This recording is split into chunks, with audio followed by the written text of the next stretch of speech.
একদিন একটি কুত্তার মাথার মধ্যে একটি উকুন গাছ কাটার মতো কুড়ুল দিয়ে চুল কাটতে শুরু করে দেয়। একটি চুল কাটা হয়ে গেলে উকুনটা এবার চিল্লাতে শুরু করে।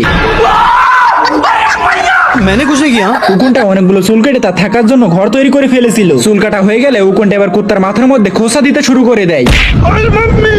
কুত্তা রেগে গিয়ে এবার তার মাথার মধ্যে চুল কাটতে শুরু করে, যার জন্য মাথার চুলের মধ্যে ভূমিকম্প হতে শুরু করে। তো এদিকে আবার অনেকগুলো জঙ্গলি উকুন মাথার মধ্যে বসবাস করছিল। যখনই জঙ্গলি উকুনগুলো মাথার মধ্যে ভূমিকম্প হতে দেখে তখনই বুঝতে পেরে যায় এই মাথার মধ্যে তাদের শত্রু উকুন আছে, যার জন্য শত্রু উকুন এবং জঙ্গলি উকুনের মধ্যে যুদ্ধ বেঁধে যায়। শত্রু উকুনটা গান দিয়ে ফায়ার করতে শুরু করে দেয় এবং জঙ্গলি উকুনটা তীর মারতে শুরু করে দেয়। এভাবে যুদ্ধ চলতে চলতে শত্রু উকুনটা একটি জঙ্গলি উকুনকে ফায়ার করে দেয়। কুত্তা বলতে পারে যে তার মাথার মধ্যে উকুনের কোনো গড়বড় চলতেছে। এদিকে যুদ্ধ চলতে চলতে শত্রু উকুনের গানের গুলি ফুরিয়ে যায়, যার জন্য শত্রু উকুনটা সেখান থেকে ভাগতে শুরু করে দেয়। কুত্তা ব্যথা পেয়ে চুলের মধ্যে কি চলছে সেটা দেখার জন্য চুল ফাঁকা করতে শুরু করে। কি বলবো যা पूछ के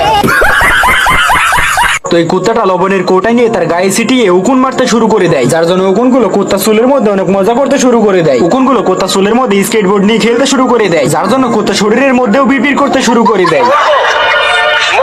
যার জন্য কুত্তাটা বিড়বিড়ি থামানোর জন্য পিঠে লাঠি মারতে শুরু করে দেয়। যখন লাঠি মেরে বিড়বিড়ি থেমে যায় তখনই কুত্তাটা আরাম পেয়ে যায়।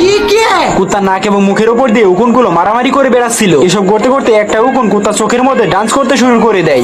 উকুনটা একটা চোখে বাড়ি মেরে আরেকটা চোখের ভিতরে ঢুকে যায়। हाय हाय होए होए हाय हाय होए होए बतो बदी बतो बदी। পেছনের আগুন নিভাতে সুইমিং পুলে ঝাঁপ দেয়। গরম পেছন ঠান্ডা হয়ে গেলে কুত্তাটা এবার আরাম পেয়ে যায়। কুত্তা পানির ভিতরে নেমেছিল বলে উকুনগুলো পানির ভিতরে পড়ে যায়। मैंने कुछ नहीं किया। এবার কুত্তাটা এদিকে আরাম করে ঘরে শুয়েছিল, বাট উকুনগুলো কোথা থেকে এসে আবার কুত্তার গায়ের ভিতরে ঢুকে যায়। ये सब क्या देखना पड़ रहा है। মানে এবার কুত্তার গায়ের ভিতরে এতগুলো উকুন ঢুকে যে যার চুলকানিতে কুত্তাটা এবার পাগল হয়ে যায়।